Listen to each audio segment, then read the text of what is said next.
베드로전서 1장 6절, 7절, 8절, 9절까지 읽어볼까요? 시작. 그러므로 너희가 이제 여러 가지 시험으로 말미암아 잠깐 근심하게 되지 않을 수 없으나 오히려 크게 기뻐하는도다. 너희 믿음의 확실함은 불로 연단하여도 없어질 금보다 더 귀하여 예수 그리스도께서 나타나실 때에 칭찬과 영광과 존귀를 얻게 할 것이니라. 예수를 너희가 보지 못하였으나 사랑하는도다. 이제도 보지 못하나 믿고 말할 수 없는 영광스러운 즐거움으로 기뻐하니 믿음의 결국 곧 영혼의 구원을 받음이라. 아멘. 너희는 마지막 때에 나타내려고 예비하신 구원을 얻기 위하여 믿음으로 말미암아 하나님의 능력으로 보호받고 있느니라. 자, 마지막 때에 나타나려고 예비하신 구원을 얻기 위하여 믿음으로 말미암아 하나님의 능력으로 이제 우리가 보호를 받고 있다는 거예요. 그러기 때문에 말세를 살고 있는 지금 우리들 얘기예요. 그러기 때문에 필요하다면 너희가 여러 가지 시험으로 잠시 슬퍼할 수밖에 없지만 그것을 크게 기뻐하는 것은 너희 믿음의 시련이 불로서 단련될지라도 없어져 버리는 금보다도 훨씬 더 귀하게 되어 예수 그리스도께서 나타나실 때 칭찬과 존귀와 영광을 받게 하려 함이니라. 이렇게 나와 있어요. 오늘 메시지를 주님께 물어봤을 때 제가 요번에 올해 받았던 저 개인한테 이제 말씀 뽑기에서 받았던 말씀이 야고보서 1장 12절 말씀이에요. 야고보서 1장 12절 말씀. 거기에는 이렇게 나와 있어요. 시험을 견뎌내는 자는 복이 있도다. 이는 그가 시련을 거친 후에 주께서 자기를 사랑하는 자들에게 약속하신 생명의 면류관을 받을 것이기 때문이라. 이제 시련을 견뎌내라는 그런 내용이거든요. 우리가 지금 이 부분은 이제 잠깐 우리가 고난을 받는 이런 부분들이 나와요. 그래서 제가 주님께 여쭤봤어요. 주님, 우리가 고난을 받습니까? 그렇대. 그러면 고난을 받는데 결국은 고난을 받는 목적이 뭐냐면 우리가 말세를 살아가면서 하나님의 일들을 행해야 되기 때문에 그릇이 키워져야 하는 거예요. 그릇이 키워지기 위한 고난이에요. 이게 그냥 우리를 유혹하는 어떤 시험이 아니고요. 여기서 말하고 있는 이 고난이 필요하다면 너희가 여러 가지 시험으로 잠시 슬퍼할 수밖에 없지만 고난이나 고통이 올 때는 어렵죠, 마음이. 그러니까 잠깐 동안 슬퍼할 수밖에 없지만 그것을 크게 기뻐하는 것은 결국은 어떻게 하라는 거예요? 기뻐하라는 거예요. 크게 기뻐하는 것은 너희 믿음의 시련이 불로써 단련될지라도 없어져 버리는 금보다 훨씬 더 귀하게 되어 예수 그리스도께서 나타나실 때 칭찬과 존귀와 영광을 받게 하려 함이니라. 제가 이제 일곱 교회에 대해서 계시록에서 읽다가 2장 3장에서 일곱 교회가 나오잖아요. 그러면 터키 지방에 있는 일곱 교회였단 말이에요. 아시아 지방에. 근데 그 일곱 교회 그 계시록을 보다 보니까 계시록이 누구한테 쓰여져 있냐면 일곱 교회에 있는 성도들한테 쓴 거거든요. 그러면 1장부터 22장까지의 그 내용이 일곱 교회의 성도들이 핍박을 받고 있기 때문에 그 성도들이 핍박받고 있기 때문에 그 성도들을 향해서 핍박과 어려운 가운데서도 흔들리지 말고 굳건하게 있어. 예수님 오셔. 예수님 재림하셔. 이러면서 이제 격려해 주는 그런 편지예요. 단순히 2장 3장에서만 일곱 교회가 나오고 끝나버리는 게 아니고 그 교회에게 주시는 메시지예요. 그러면 우리도 교회이기 때문에 계시록 22장까지 다 우리에게 쓰는 메시지라고 보시면 돼요. 일곱 교회 자체가 이방인 교회였으니까. 그지요? 예. 근데 참 신기했어요. 제가 보면서 느꼈던 게 주님, 예루살렘 교회도 아니고 사마리아 교회도 아니고 거기 예루살렘에도 교회가 많았을 텐데 마지막 그 서신에 주면서 주님 다시 오신다는 소리도 예루살렘 교회다 한 것도 아니고 이방인인 또 바울이 개척했던 그 교회들에게 편지를 써서 그들에게 주라고 하고 나 반드시 온다. 이렇게 딱 말씀하시고 그렇게 하고 이제 결론을 내잖아요. 그 모습을 보면서 와, 하나님은 정말 유대인만을 따지시는 것이 아니라 진짜 교회를 사랑하시구나. 사실 유대인이나 이방인이나 교회에게는 그게 필요 없잖아요. 교회는 유대인 중에서 예수 믿는 사람, 이방인 중에서 예수 믿는 사람이 결국은 교회가 되잖아요. 그래서 교회는 그리스도의 몸이고 유기체고 하나가 그리스도와 하나가 되는 거니까.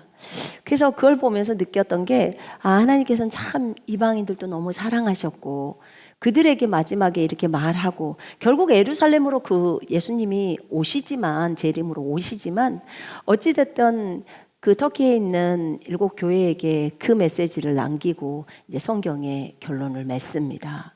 근데 그걸 보면서 제가 느꼈던 것은 참 하나님은 그 주님을 믿고 거듭난 그 한 사람 한 사람을 너무나 소중하게 생각하는구나. 그들이 교회이기 때문에 자신의 분신이라고 말하기 때문에 그런 유대인과 이방인을 나누지를 않고 그렇게 하셨구나라는 것이 얼마나 감사했는지 몰라요. 근데 이제 그들이 그 당시에 굉장히 고통받고 어려움을 당하고 있었어요. 어려움을 당하고 있었는데 정말 얼마나 많이 고통을 당할까.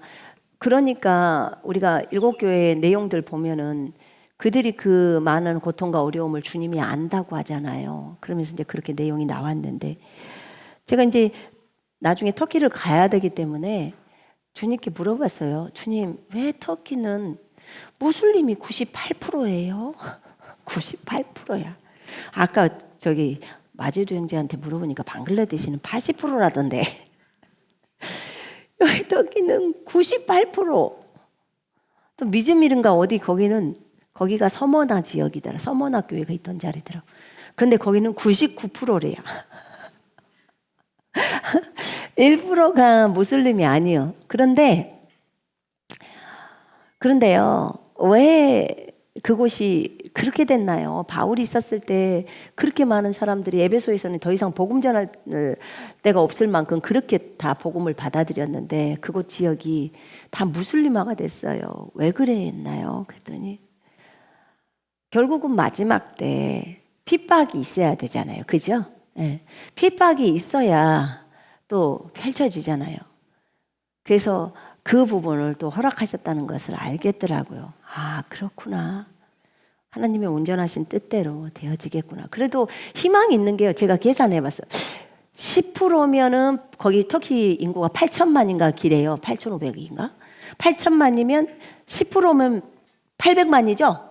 네. 그럼 1%면 80만.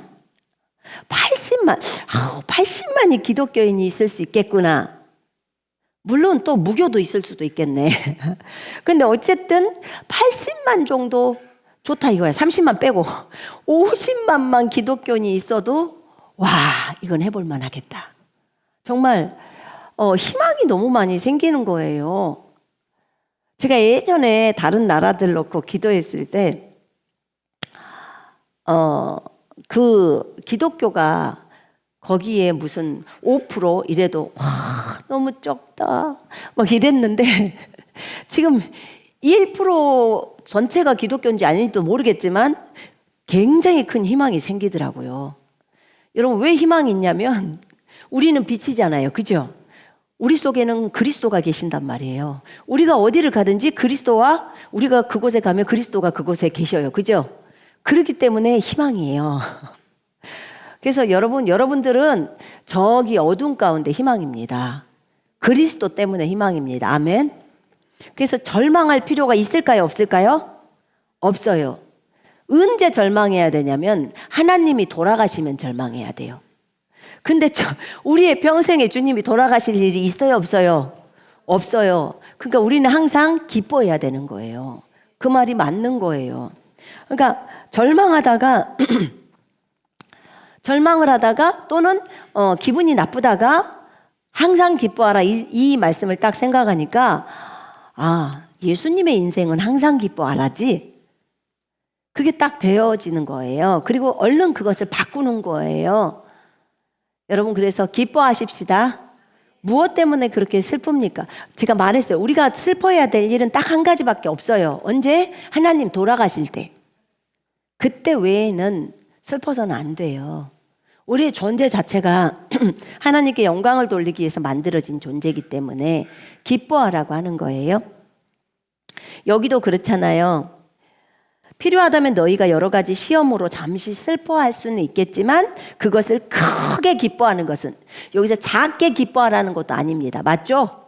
크게 기뻐하는 것은 너희 믿음의 시련이, 여기 개역성경에는 믿음의 확실함은 이렇게 나와 있는데 제가 이거 원어로 찾아보니까 믿음의 시련이에요. 믿음의 시련이, 자, 우리가 믿음이 있어요. 주님을 믿어요. 근데 이 믿음을 가지고 갈 때 시련이라는 게 다가와요. 다가와요. 우리가 예수 이름으로 질병들을 내쫓을 때, 또는 돈을 불러올 때, 환경들을 예수 이름으로 그런 것들을 거절하고 환경을 바꿀 때 즉시로 바꿔지면은 이 시련이라고 말하지 않습니다. 그죠? 그런데 그것이 바꿔질 듯 말 듯 하면서 일주일도 가고 5일도 가고 어느 때는 한 달이 가고, 그럴 때는 많이 마음이 어려워져요. 그렇기 때문에 여기서 너희 믿음의 시련이라고 표현을 하는 거예요. 믿음의 시련이 불로써 단련될지라도 없어져 버리는 금보다도 훨씬 더 귀하다는 거예요. 여러분, 금은 용광로를 통과합니다.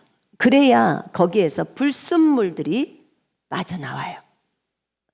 여러분들이 아무리 착해도, 여러분들이 아무리 예뻐도, 여러분들이 아무리 주님을 사랑한다고 고백을 해도 여러분들은 반드시 불을 통과하지 않고서는 그 사랑이 순수해지지를 못해요.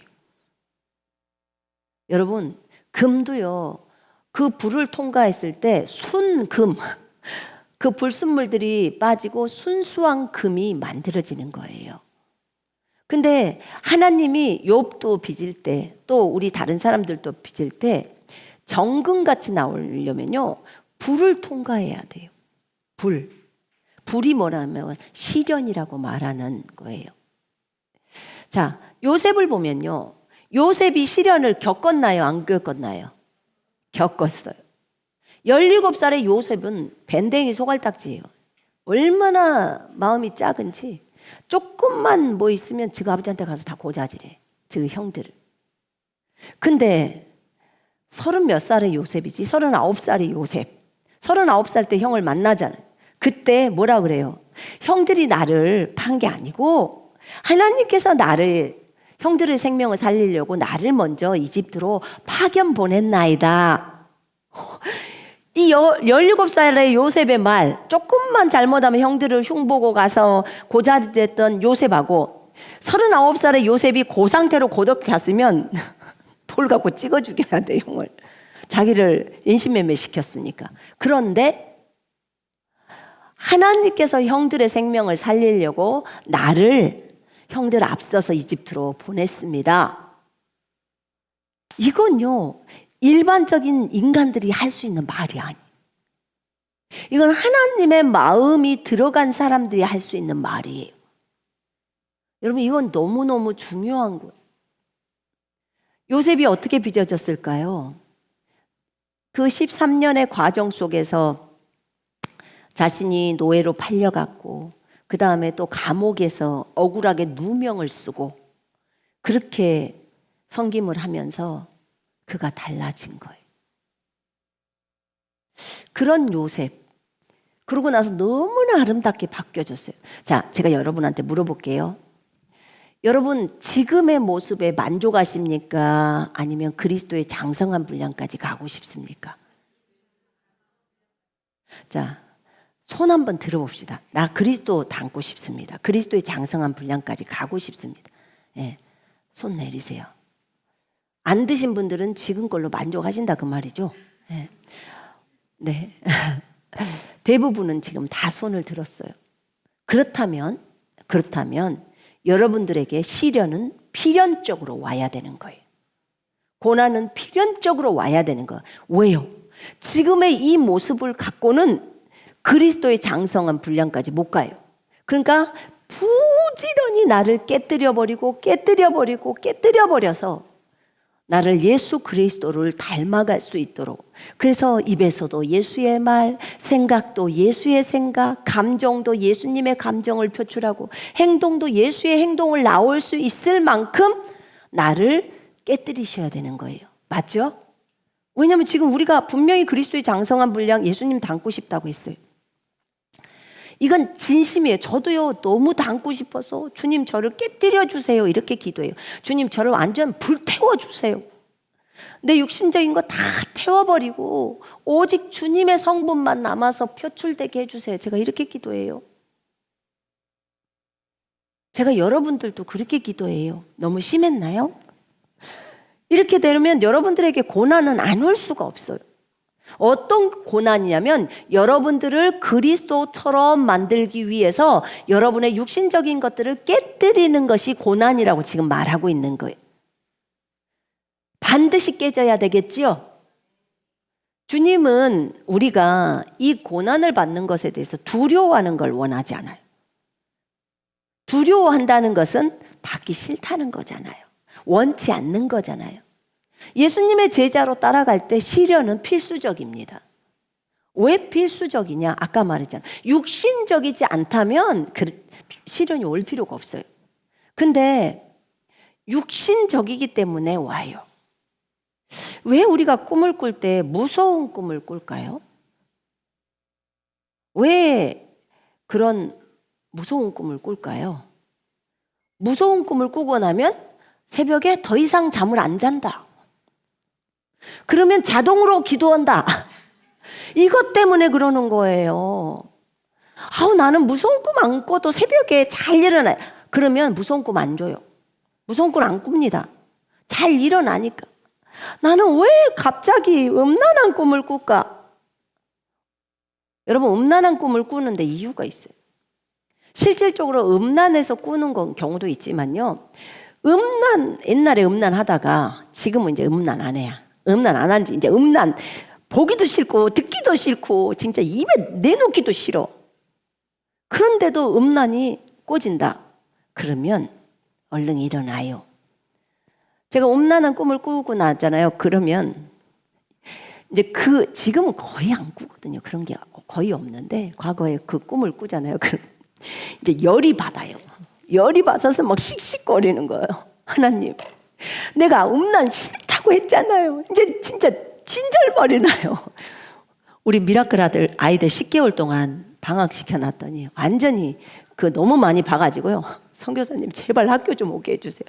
음란은 아주 신물납니다. 아주 그렇게 말하던데 제가 아주 너무너무 싫어서 주님 앞에 그 얘기를 드렸어요. 주님, 나는 이런 거 싫고 이런 거 안 한 지도 너무 오래됐고 안 본 지도 오래됐고 근데 왜 이 꿈이 꾸어집니까? 처음에는요 몰라가지고 막 일어나서 하나님 잘못했어요. 회개해도 혹시라도 내 마음에 이런 생각이 들어왔나요? 어쨌나요? 막 자신을 이렇게 훑으면서 막 했거든요. 나중에 또 꾸니까 이제 열이 받는 거예요. 그래서 주님께 여쭤봤어요. 주님, 제가 왜 이런 꿈을 꿉니까? 그랬더니 일어나라.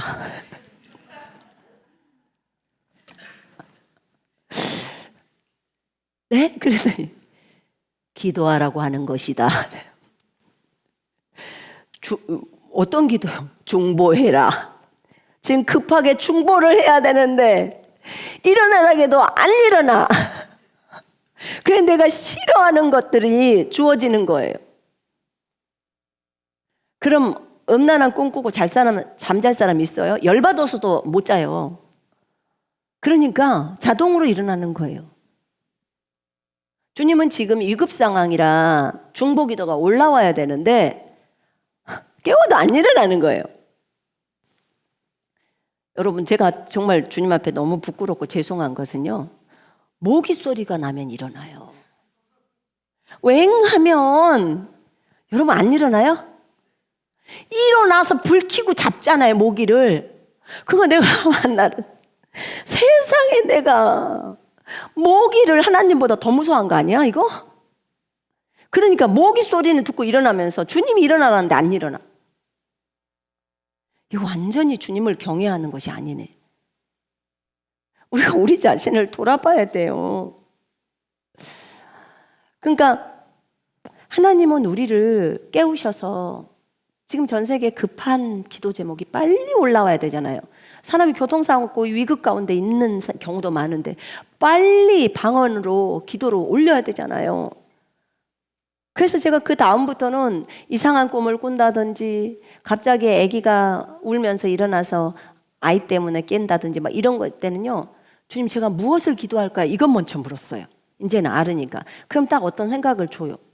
그러다가 나중에 방언을 할 줄 아니까 그때는 진짜 방언 너무너무 좋아요. 안 물어봐도 주님 제가 지금 방언으로 바로 기도하겠습니다. 그리고 막 방언으로 따발총 쏘는 거예요.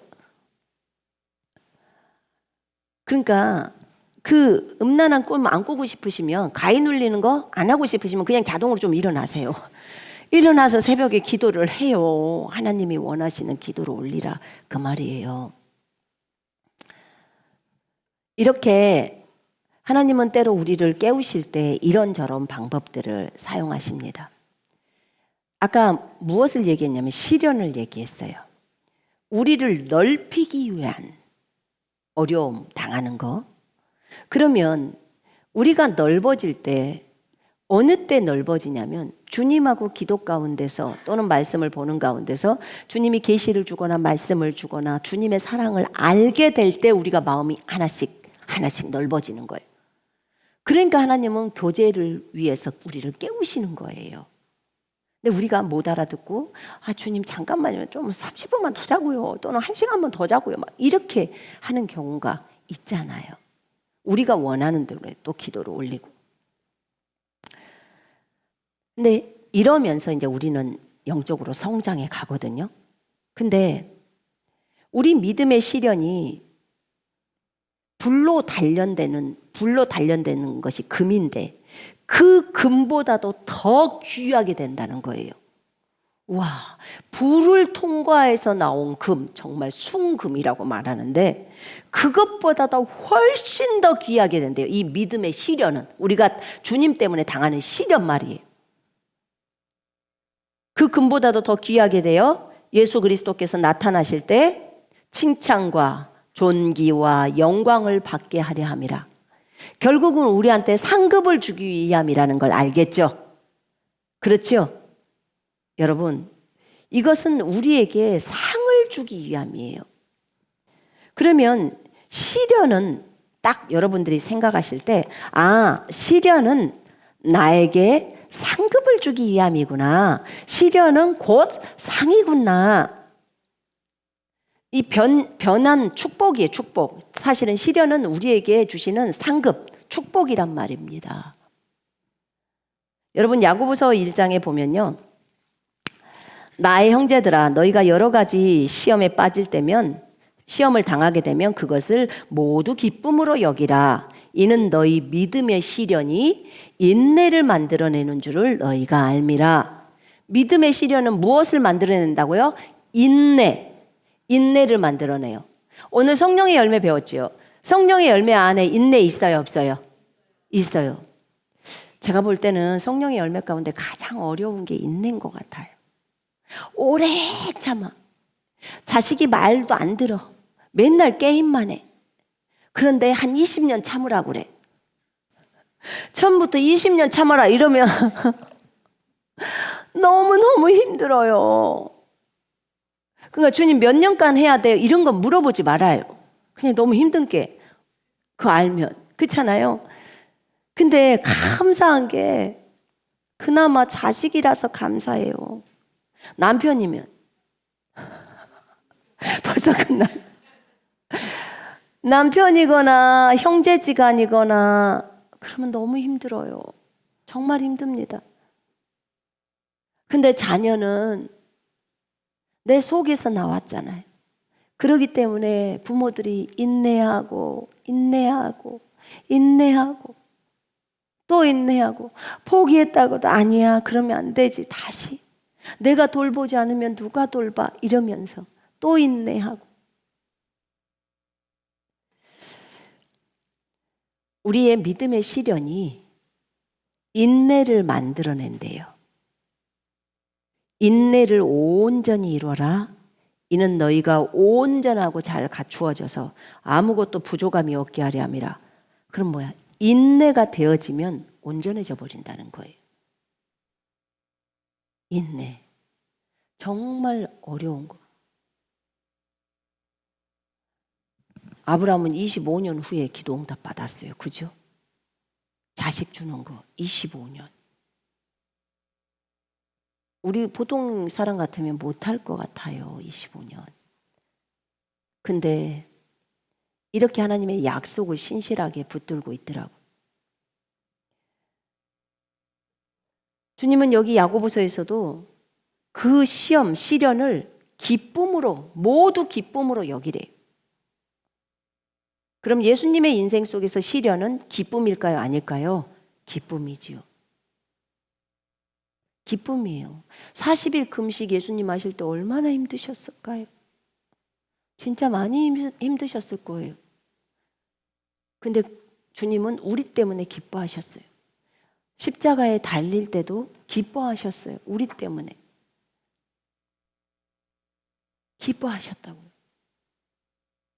사실 손에 못이 박힐 때 한 번 목베임을 당해서 죽으면 몇 초면 끝나지만 손에 못을 박아가지고 그것이 그 피가 다 떨어질 때까지 몸에서 다 빠져나갈 때까지 얼마나 힘들었겠어요.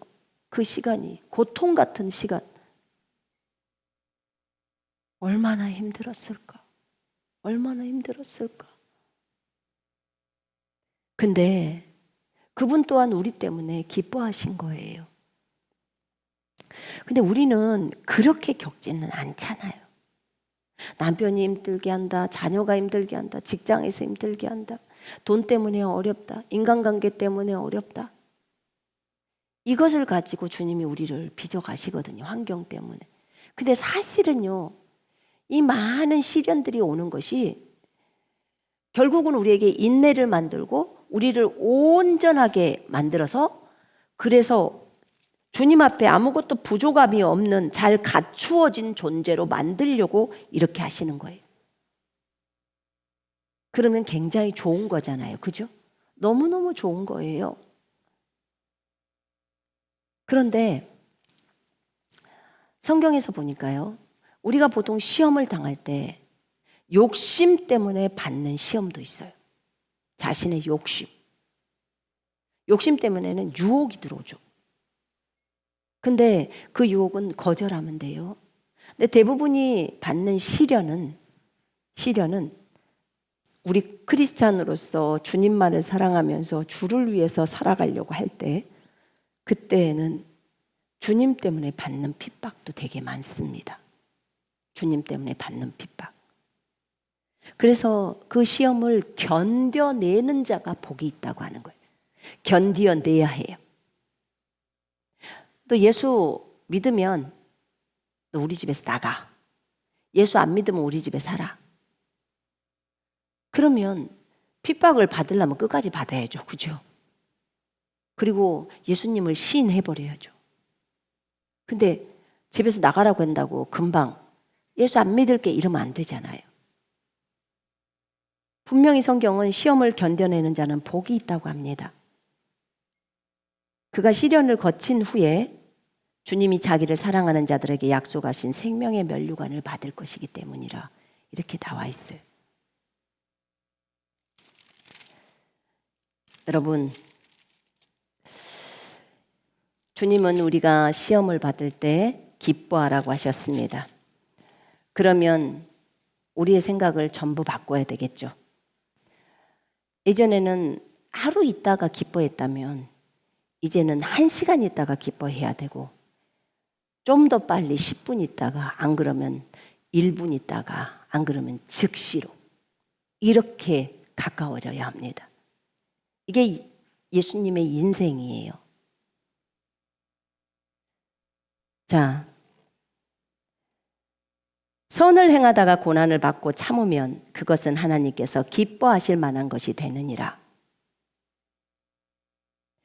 누가 억울하게 고난을 받더라도 하나님을 의식하여 슬픔을 참으면 그것은 감사할 일이기 때문이라. 이 지금 요새가 같은 경우죠. 그지요? 억울하게 고난을 받는 거죠.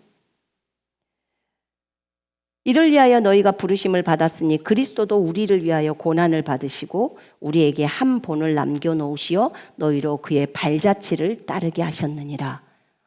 예수님이 고난을 받으시고 우리에게 한 본을 남겨놓으셨대요.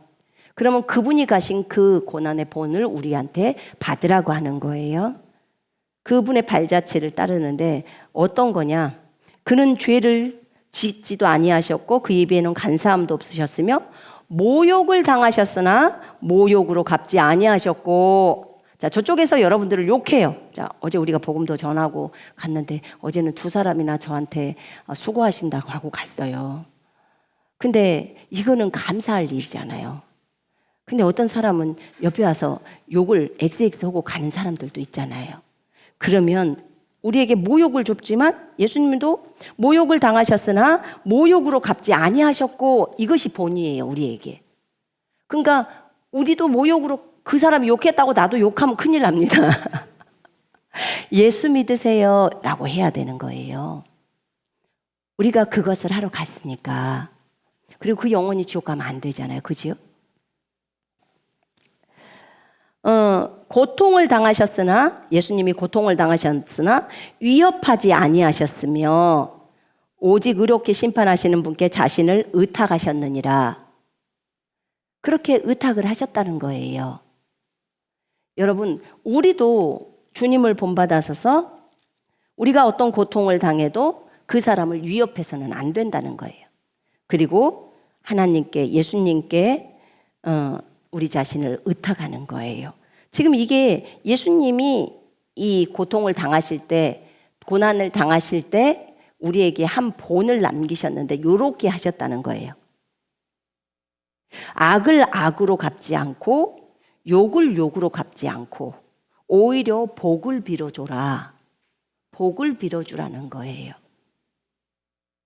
이를 위하여 너희가 부르심을 받은 것을 아노니 이는 너희로 복을 상속받도록 하려 함이니라. 아멘. 여러분, 우리는 이를 위해서 왔어요. 그럼 우리는 복을 빌어주는 사람이에요. 다른 사람들이 예수 그리스도를 믿는 축복을 받을 수 있도록 우리는 그들을 축복해야 하는 거예요. 제가 민수기를 읽다 보니까 민수기 6장에서 그게 나오더라고요.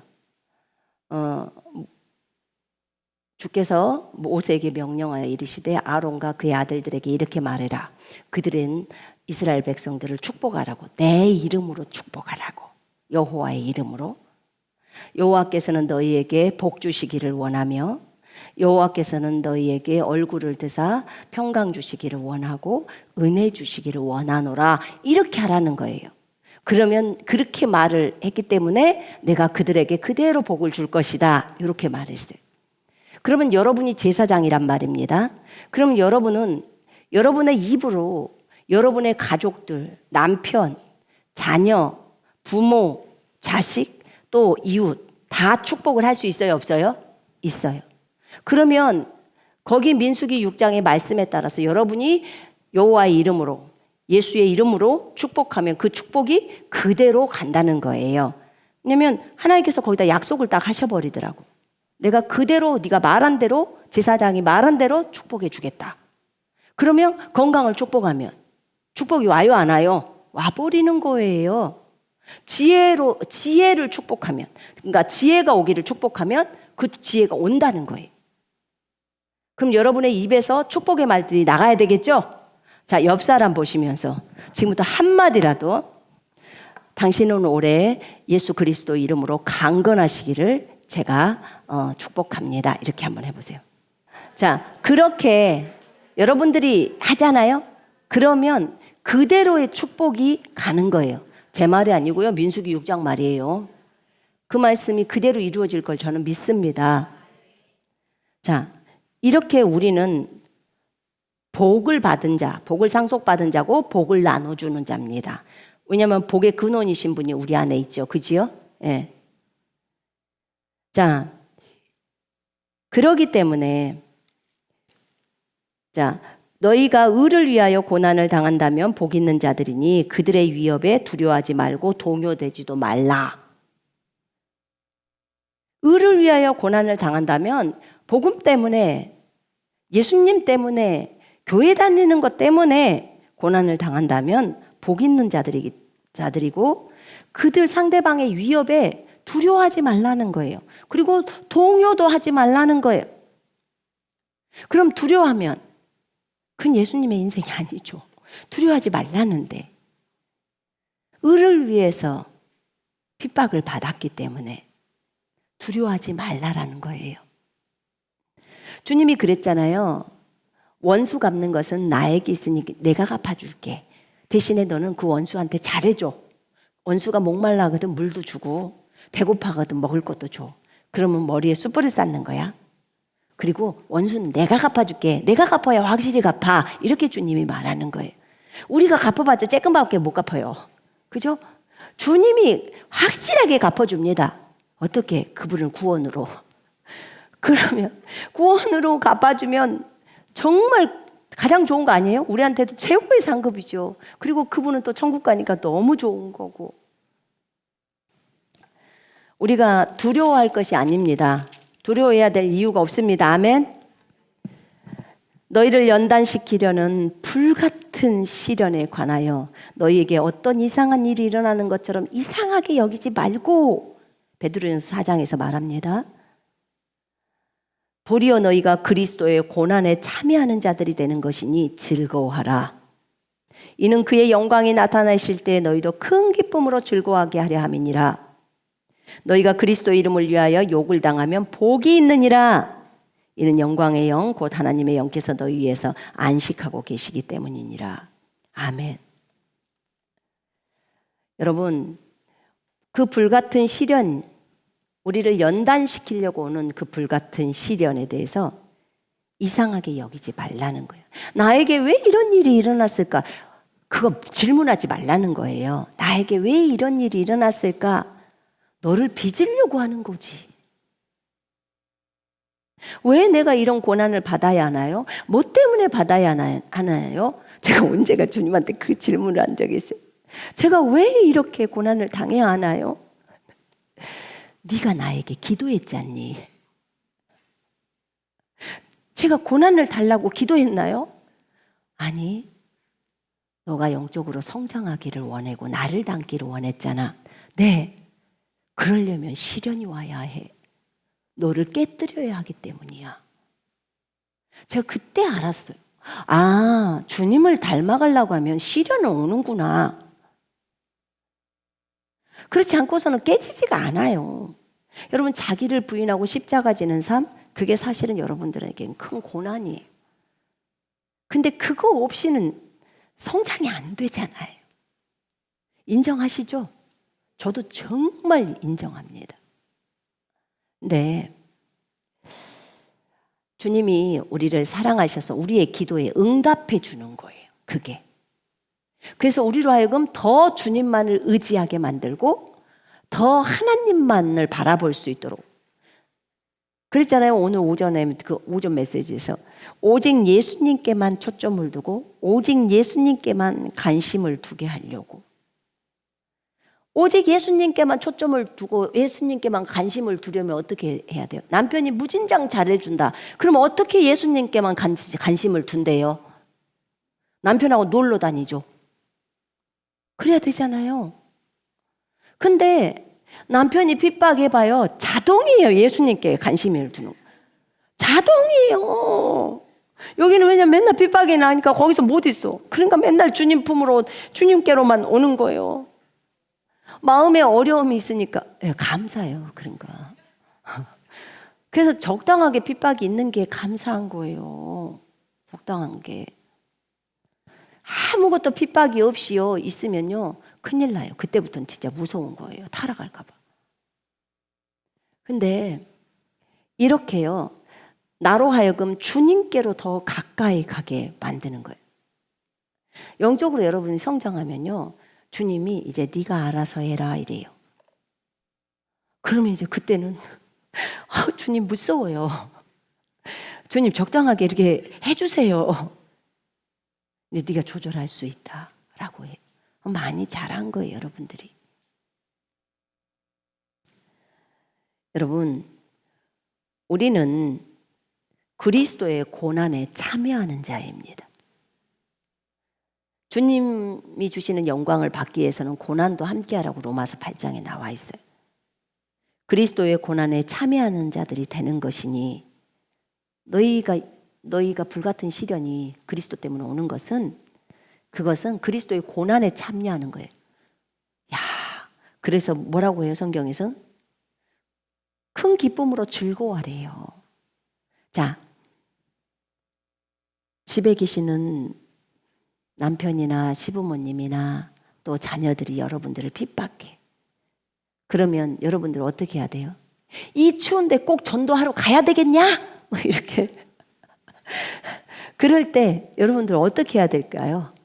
즐거워하고 기뻐하래요. 나는 춥지 않아요. 주님이 함께 계셔요. 그리고 또 옷도 따뜻하게 내가 입었잖아요. 그렇게 하고 나오세요. 여러분, 이런저런 모양으로 사람들은 우리를 어렵게 할 때가 있어요. 그들이 잘 쓰는 말이 적당하게 믿어라. 일요일날 한 번만 교회 가면 되지 꼭 그렇게 일주일에 2번 가야 되냐? 이러잖아요. 우린 사실 4번이나 오는데요. 그래서 별나다 그래요. 2번 이상 교회 가면 별나다 갑니다. 근데요, 옛날에 초대교회는요, 매일 모였어요. 매일 성찬하고 매일 찬양하고 그랬어요. 앞으로 환란이 오면요, 우리는 아마 매일 모여 있을걸요. 어떻게든지 그때는요, 단순히 육체적인 가족이 다 못 돌봐요. 믿음의 식구들이 나를 돌보는 거예요. 믿음이 있는 자들이 돕는 거예요. 그때는 믿음이 없어갖고는 할 수가 없는 때잖아요. 날마다 모이겠죠. 어디서 몰라. 성령님이 알려준 대로 와. 몇 시에 몰라. 그 시간에 주님이 말한 대로 와. 얼마나 음성 듣기를 잘해야 되겠습니까? 음성 듣기 못하면 못 모여요. 와, 정말 살 떨리겠죠. 근데 그때는 오로지 너무 주님께 집중하다 보니까 잘 들릴 거예요. 그거 아니면은 해결함이 없으니까 주님께 그렇게 구하지 않겠습니까? 자, 그러므로 하나님의 뜻을 따라 고난을 받는 사람들은 선을 행하면서 신실하신 창조주께 그들의 혼을 지키시도록 맡길지어다. 너희가 그리스도인으로서 고난을 당하면 부끄러워하지 말고 오히려 그 일로 인하여 하나님께 영광을 돌리라. 아멘. 자, 고난을 받으면 부끄러워한다, 안 한다? 안 한다. 안 해야 돼요. 정답은 기뻐하는 거예요. 기뻐하는 거예요. 내가 주님 때문에 받는 고난, 또는 예수님을 잘 섬기다가 가족들로 받는 핍박, 또 자녀들의 어려움, 좌우지간 자녀들이 아프다든지 어떤 상황이든지 기뻐하라고 말을 하는 거예요. 우리한테는 기뻐하라고. 진짜 기쁠 수 없을 때 기뻐하는 것이 진짜 말씀대로 실행하는 믿음이에요. 맞죠? 예. 그럼 우리는 기뻐해야 되겠지요. 베드로전서 5장에 보니까요, 그런 말이 있어요. 믿음 안에 굳게 서서 그를 대적하라. 이제 마귀에 대해서요. 정신을 차리고 깨어 있으라. 이는 너희의 대적 마귀가 울부짖는 사자처럼 삼킬 자를 찾아 두루 다니기 때문이니라. 믿음 안에 굳게 서서 그를 대적해라. 이는 세상에 있는 너희 형제들도 동일한 고난을 당하는 줄을 알미니라. 형제들도 마귀가 공격하고 한다는 거예요. 그럴 때 믿음 안에 굳게 서서 마귀를 대적하라고 합니다. 믿음 안에 굳게 안 서 있으면 마귀한테 당하는 거예요. 그런데 우리가 믿음 안에 굳게 서 있어요. 어떤 믿음? 말씀을 그대로 믿는 믿음. 우리가 하나님 밑에 하나님보다 조금 낮게 지어졌고 영광과 존귀로 관을 씌워져 있고, 우리가 마귀에게 명령하면 마귀가 우리를 피해서 혼비백산에서 도망간다. 하나님께 복종하라. 마귀를 대적하라. 그리하면 그가 너희로부터 도망하리라. 이 말씀을 믿으라는 겁니다. 아멘. 내가 너희에게 뱀과 정갈을 밟으며 원수의 모든 능력을 제압하는 권능을 주었으니 너희를 해칠 자가 결코 없으리라. 이 말씀을 믿고 마귀를 대적하라는 겁니다. 그래서 이렇게 믿음 안에 굳게 서서 마귀를 대적해라. 모든 은혜의 하나님 곧 그리스도 예수로 인하여 그의 영원한 영광으로 우리를 부르신 분께서 너희가 잠깐 고난을 받은 후에 너희를 온전케 하시고, 그러면 잠깐이라도 고난을 받아야 온전해진다는 거죠. 그지요? 온전케 하시고 경고케 하시면, 우와, 우리가 경고해진대요. 고난을 받게 되면 경고해지는 거예요. 힘을 주시고 확고히 하시느니라. 아멘. 자, 우리가 보세요. 잠깐 고난을 받음을 통해서 온전케 되고 경고케 되고 힘을 주시고 우리가 확고하게 된대요. 그럼 좋은 거예요? 나쁜 거예요? 좋은 거죠. 고난은 좋은 거예요. 고난은 좋은 겁니다. 이래도 고난이 싫을까요? 싫어하면 안 되겠죠. 기뻐해야 되겠죠. 주님은 우리에게 이렇게 말씀합니다. 고난을 두려워해서는 안 돼요. 계시록 2장에 보면은 서머나 교회가 나와요. 서머나 교회에서는 주님이 책망하지 않았어요. 근데 그 교회에서 이렇게 말씀합니다. 너는 고난받게 될 일을 전혀 두려워하지 마라. 고난받게 될 일을 전혀 두려워하지 말아요. 일도 두려워하지 말라는 거예요. 전혀 두려워하지 말라는 것은. 일이라도 고난받는 일로 두려워해서는 안 되죠. 보라, 마귀가 너희 중 몇 사람을 감옥에 던져서 시련을 당하게 하리니 그러면 너희가 열흘 동안 환난을 받으리라. 죽기까지 신실해라. 그러면 내가 너에게 생명의 면류관을 주리라. 아멘. 제가 이 말씀을 보면서 한번 생각을 해봤어요. 죽음의 관문을 넘을 때를 한번 자세히 생각을 해봤어요. 마지막에 몇 초 후면 저쪽 세상으로 넘어갈 것 같은 상황 속에, 물론 몸은 굳었어. 거의 굳어가서 말도 안 나와. 그런 상황 속에서 말이 안 되는 그 입으로 주님 사랑해요. 내가 이랬어요. 주님 사랑해요. 주님 사랑해. 말은 지금 오늘에서 이렇게 말이 정확하게 나오질 않아요. 그런데 주님 사랑해요. 주님 사랑해요. 이렇게 표현했어요. 왜냐하면 이제 몇 초 뒤면 그분께로 가는 거잖아요. 이 세상에 대해서 이제 빠이빠이를 해야 될 상황. 근데 그 상황에서 오로지 볼 수 있는 건 우리 주님이셨어요. 주님. 그러면 우리에게 생명의 면류관을 주시겠다고 하셨어요. 어떤 상황 속에서도 고난을 두려워하지 말라고 했어요. 고난받게 될 일을 전혀 두려워하지 말라는 거예요. 그럼 잠깐 동안 복음을 위해서 가는 거잖아요. 복음을 위해서. 복음을 위해서 마지막에 어디선가 순교를 당할 때 바울도 목이 잘려서 죽었잖아요. 순교당했잖아요. 바울이 너무 두려워서 떨었을까요? 여러분 생각은 어떠세요? 바울이 떨었을까요? 단두대 앞에서? 안 떨었어요. 순교사와 그걸 보면요.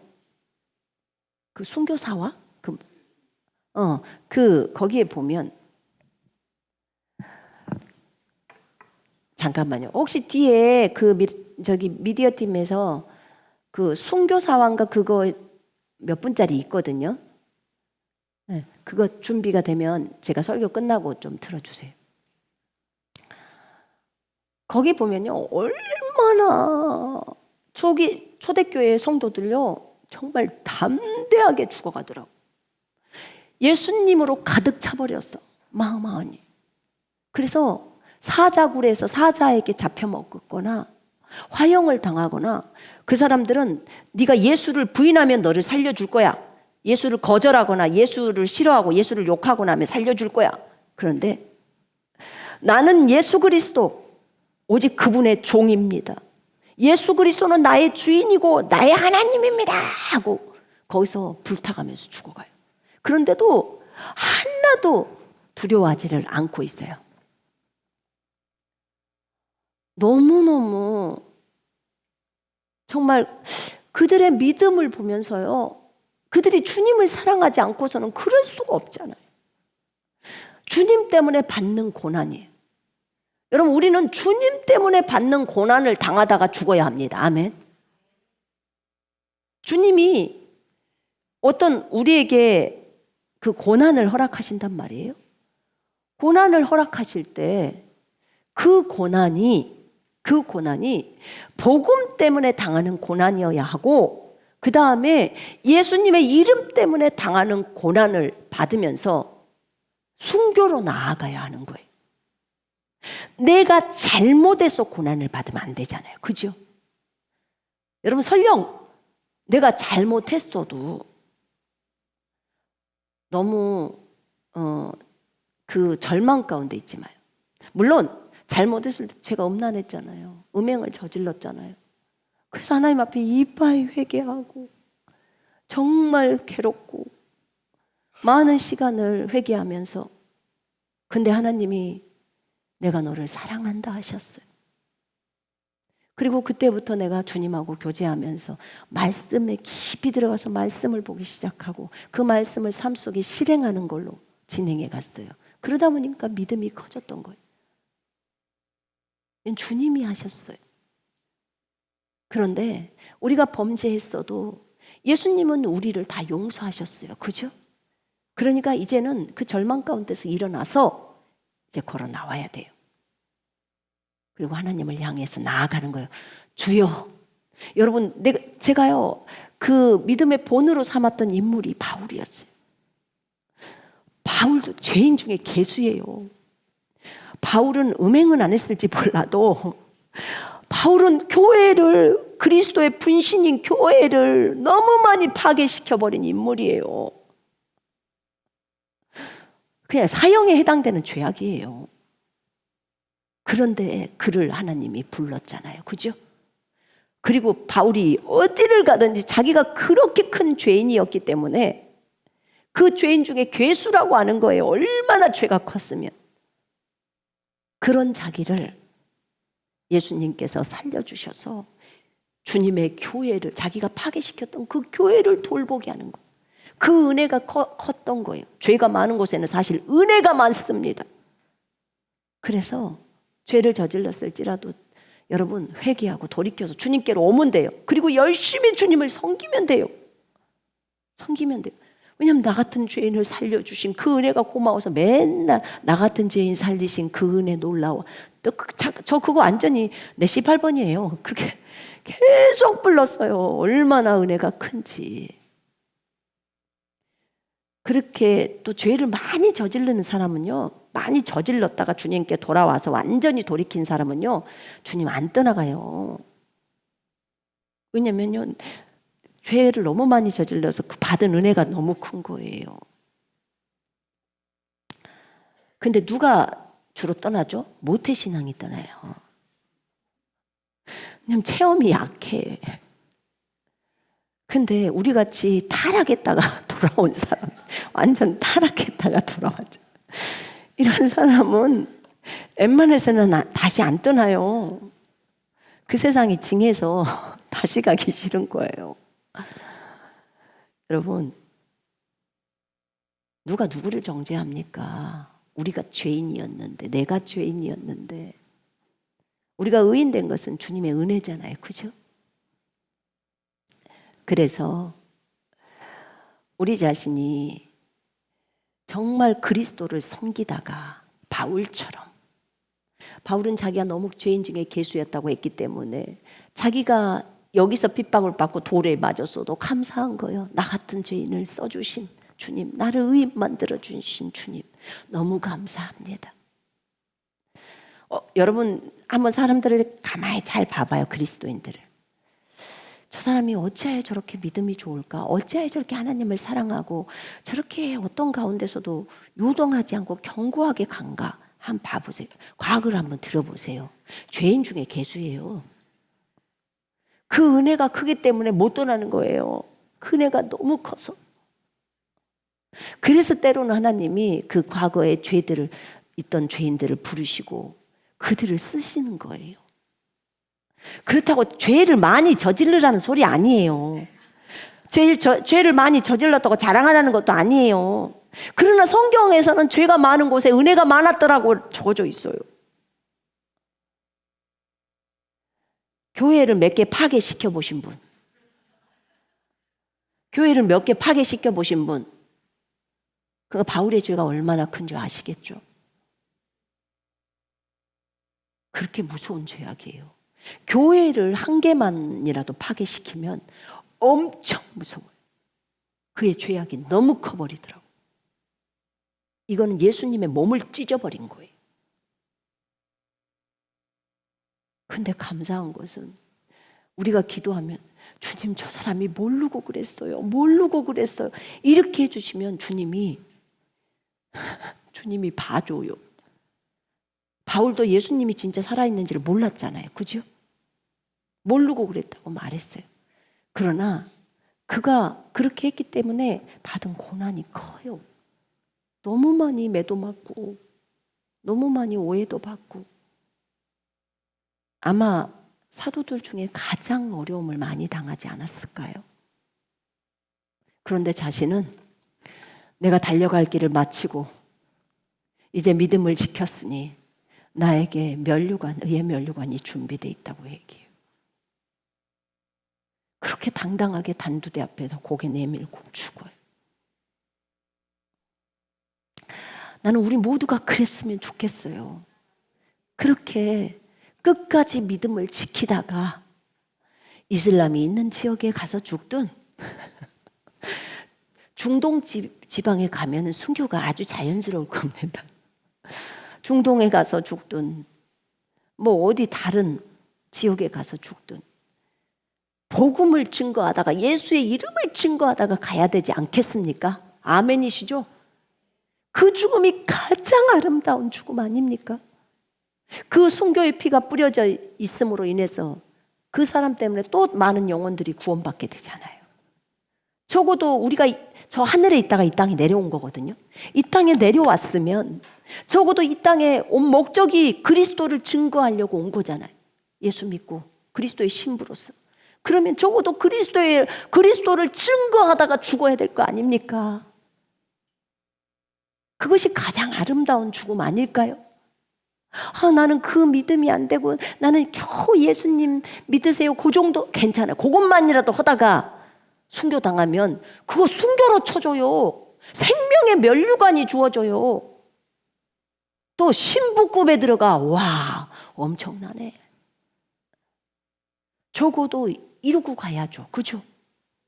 또 거기서 순교의 피가 흘려지면 이 순교의 피 때문에 다른 그곳에 있는 무슬림들이 구원을 받게 돼 있어요.